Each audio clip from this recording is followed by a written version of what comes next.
اسی طرح ہماری منتخب حکومت کے خلاف سازشوں کا جال بننے کے لیے دھرنے کروائے، انتخابات میں دھاندلی کروائی اور ایک نااہل شخص کو ملک پر مسلط کرنے کا فیصلہ بھی فوج کے ادارے کا نہیں تھا۔ یہ فیصلہ فوج کا نہیں تھا بلکہ چند کرداروں کا تھا۔ اس لیے تو میں ان کرداروں کا نام لیتا ہوں تاکہ تباہی و بربادی کے الزام کے چھینٹے میری فوج کے جوانوں اور افسروں کی وردی پر نہ پڑے۔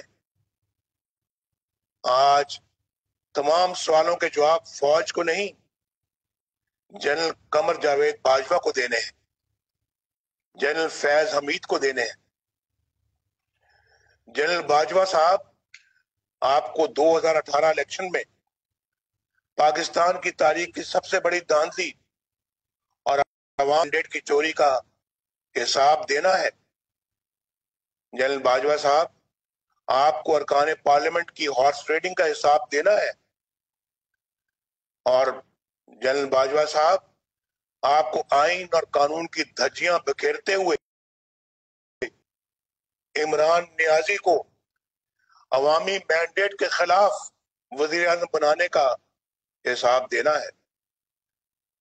آپ کو اس حکومت کی تمام ناکامیوں کا حساب دینا ہے، اور آپ کو اس قوم کو مہنگائی، غربت اور فاقہ کشی کی طرف دھکیلنے کا بھی حساب دینا ہے۔ جنرل فیض صاحب، آپ کو جواب دینا ہے کہ آپ نے کیوں ایک حاضر سروس جج کے گھر جا کر ان پر آئین اور ان کے خلاف فیصلہ کرنے کے لیے دباؤ ڈالا؟ کیوں آپ نے انہیں وقت سے پہلے ہی اسلام آباد ہائی کورٹ کا چیف جسٹس بنوا دینے کی پیشکش کی؟ کیوں آپ نے نواز شریف اور اس کی بیٹی مریم نواز کو الیکشن ہو جانے تک جیل میں رکھنے کی درخواست کی؟ وہ کون سی 2 سال کی آپ کی محنت تھی جو نواز شریف کی صورت میں ضائع ہو جانے کا اندیشہ تھا؟